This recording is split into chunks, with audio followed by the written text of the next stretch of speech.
Good evening. I am Angel from Lima, Peru. Welcome to my channel. Today I want to tell you about this book.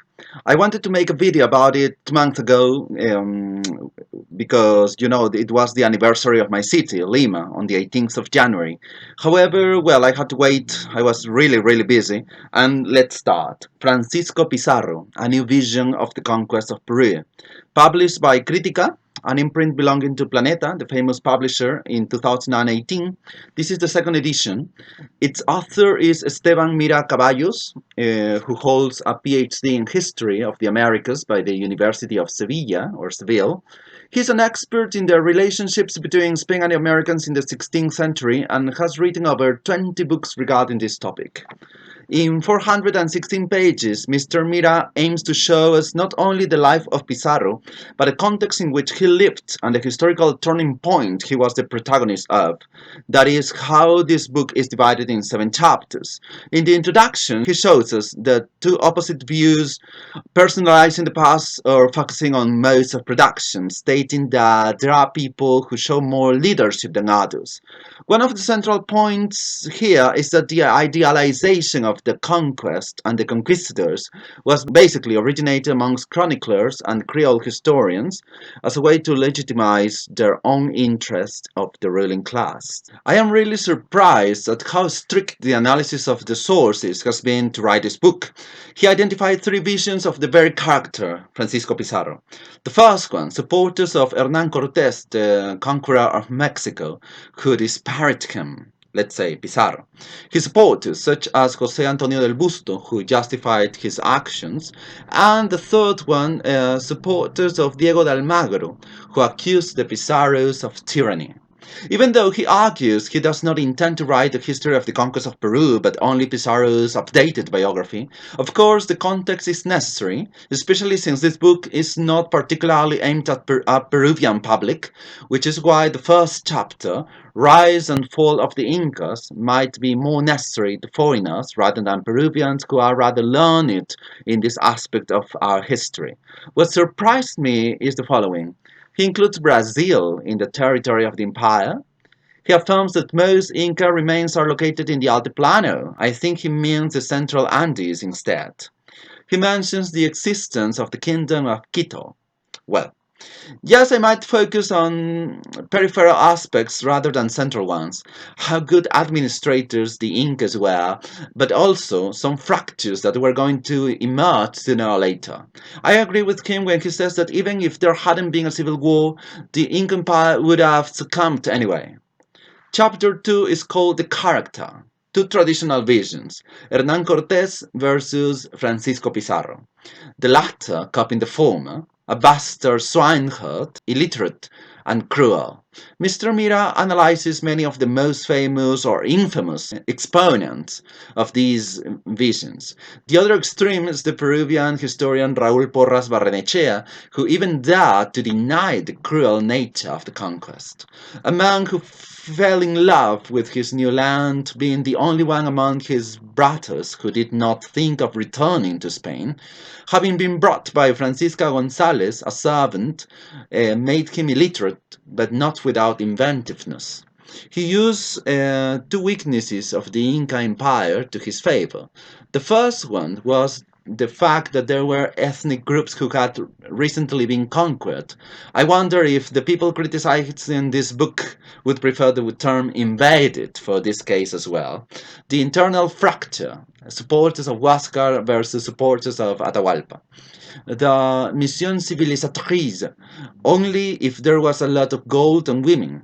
Even though he could have taken or raped many women for himself, we only know about 2 or 3 princesses, let's say Quispecusi, I believe he means Quispecisa, and Cuxirimay Ocllo. Contrary to what many people insist on affirming, that there was an intention to exterminate the natives, Mr. Mira stressed that the Spaniards needed workers and taxes, of course. Well, the third chapter is called Origin, Birth and Youth.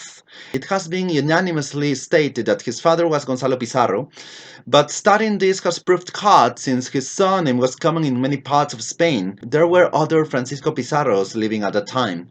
Apparently, Apparently, just 2 generations before, they had to replace the surname Hinojosa by Pizarro. Nobody can doubt that he was born in Trujillo, Extremadura. That's a fact, definitely. Everybody agrees that his father was Gonzalo Pizarro Rodriguez de Aguilar, an Hidalgo, and his mother was Francisca Gonzalez, belonging to a family of peasants. One of the most controversial proposals by the author is that Gonzalo was not Francisco's biological father. One of the arguments is that it was not uncommon for a nobleman to have illegitimate children at a time, and Gonzalo Pizarro accepted he had 7 illegitimate children. Why would he deny being Francisco's father? Mr. Mira had the hypothesis that Gonzalo and Francisca were his adoptive parents. He explains the reasons leading to that hypothesis in a really convincing way, I have to say. Chapter 4, His Life Before the Conquest. Arriving in Hispaniola, living in Panama, and his expeditions, which would lead him to the Tahuantinsuyo. I am not going to explain much about it because, for me, as a Peruvian, there were many of the things in this book, well, I already knew them. Chapter 5, The Fall of the Inca Empire, I have to say the same. Mr. Mira stated that the northernmost area of the empire was Huancavilcas, named after the ethnic group who had fought against the Incas for centuries. As far as I know, the northernmost area was Pasto in what is now Colombia, and the Incas had conquered or invaded the area much less than a century before. So the fact that Mr. Mira mentions centuries surprises me, to say the least. The meeting at Cajamarca, the capture and execution of Atahualpa, the booty, and the arrival in Cusco. Chapter 6, The Inca Resistance. The rebellion of Manco Inca, he calls Manco Capac, the desperate fight to regain control of the area just to end up in a tiny region, Vilcabamba, which fell in 1572 with the last Inca, Tupac Amaru I. And chapter 7 is called The Decline, Almagro versus Pizarro, who would take Cusco. This is the start of the Civil War. An interesting part of this chapter is on page 175. Gonzalo Pizarro, not his father, but Francisco's brother, Francisco de Orellana and many other Spaniards and natives started what would be the exploration leading to the discovery of the river Amazon in Quito, not in Cusco, as some school textbooks when I was a child insisted on affirming. Well, there are many things to mention. The book has an epilogue, many pictures, starting on page 193 as a portrait of Francisco Pizarro that you find here. Is one of the most famous ones. Many portraits of him. Another portrait of Diego de Almagro, Pizarro's partner. Cusco, an idealized image of that, as well as a portrait of Atahualpa, another protagonist of the conquest or invasion of the Tahuantinsuyo. Yeah, many pictures there. And there are many conclusions, not to mention the impressive number of primary and secondary sources and the archives and libraries he has visited and researched at, 14 in total. Some of the most important conclusions are that the Tahuantinsuyo was not a paradise.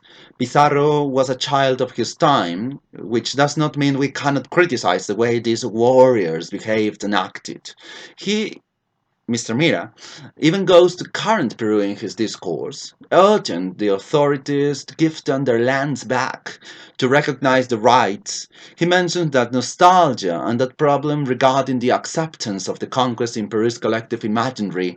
I have been a witness of this in many aspects, from my childhood at school and talking to my family, until some minutes ago, reading some comments on Mr. Mira's Facebook fan page concerning precisely this book. Those angry replies criticizing him for using the word conquest rather than invasion. I invite you to read this book and not just discussing whether he should have used the term invasion instead of conquest.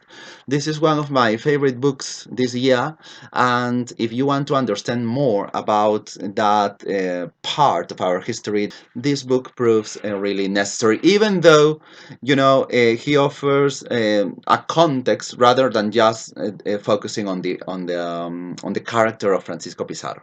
Goodbye.